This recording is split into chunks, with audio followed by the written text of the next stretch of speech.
मुझे पूरी तरह से यूनिट इकोनॉमिक्स समझा दीजिए 1 minute. I think she is the right person. Unit economics सीखना है तो 1 मिनट में सिखा दूंगा, आ जाओ। यूनिट इकोनॉमिक्स में सबसे नंबर 1 पे आती है एमआरपी, और एमआरपी का मतलब होता है ये आपकी प्रोडक्ट की वैल्यू कितनी है। हम यहाँ पे ले लेते हैं 1499 रुपीज हमारे प्रोडक्ट की एमआरपी यानी कि वैल्यू है। सेकंड नंबर पे आता है हमारा लिस्टिंग प्राइस, यानी कि आपका जो प्रोडक्ट है वो मार्केट प्लेस पे या फिर आपकी वेबसाइट पे कितने रुपए में लिस्ट कर रखा है। जैसे हमने यहाँ पे 999 रुपीज में लिस्टिंग कर रखी है। देन उसके बाद अगर आप कोई भी डिस्काउंट देते हो, कूपन रन करते हो, एग्जाम्पल के लिए अगर आपने 10% डिस्काउंट दे दिया यानी कि 100 रुपीज आपने डिस्काउंट दिया, देन आपका फाइनल सेलिंग प्राइस हो जाएगा 899 से आपको सारे खर्चे निकालने होंगे। तो सबसे पहला खर्चा है हमारा COGS यानी कि कॉस्ट ऑफ गुड सोल्ड। इसे अगर सिंपल भाषा में समझे तो प्रोडक्ट की कॉस्ट जो कि है 200 रुपए। जब हम फाइनल सेलिंग प्राइस से COGS को माइनस करेंगे तो हमारा ग्रॉस प्रॉफिट निकल के आ जाएगा जो होगा 699 रुपीज। अगर हम इसे परसेंटेज में करें यानी कि ग्रॉस मार्जिन की बात करें, ग्रॉस प्रॉफिट को डिवाइड करो सेलिंग प्राइस से और इनटू कर दो 100 से, तो हमारे केस में यहाँ पे 77% आए और जनरली 65 से 75 के बीच में ही होना चाहिए। फिर आता है हमारा CAC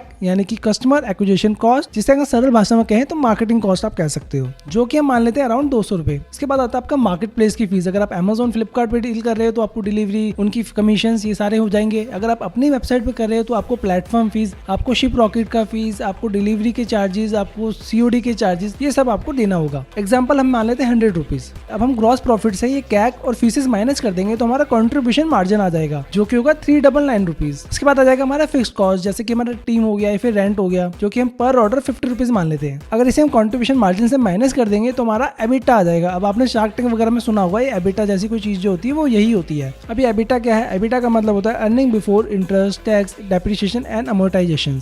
अगर अब आपको निकालना है कि आपका एबिटा कितना परसेंट है, इसके लिए एक सिंपल सा फॉर्मूला होता है। आप एबिटा को डिवाइड कर दोगे सेलिंग प्राइस से और मल्टीप्लाई कर दोगे 100 से, तो आपका परसेंटेज में आ जाएगा। हमारे केस में ये है 38%। देन लास्ट में आपको इंटरेस्ट, टैक्सेस, डेप्रिसिएशन, अमोर्टाइजेशन जैसी चीजें निकाल दोगे तो आपका पैट आ जाएगा। पैट का मतलब होता है प्रॉफिट आफ्टर टैक्स। अगर वीडियो अच्छी लगी तो लाइक, शेयर और कमेंट कर देना। और अगर आपका ई-कॉमर्स बिजनेस ग्रो नहीं हो रहा है या किसी तरह की आपको डिफिकल्टीज आ रही है तो आप इस नंबर पे कांटेक्ट कर सकते हो। मेरी टीम आपके अकाउंट के लिए फ्री ऑडिट करके देगी। एंड ऐसी डेली वीडियोस के लिए make sure you follow this page.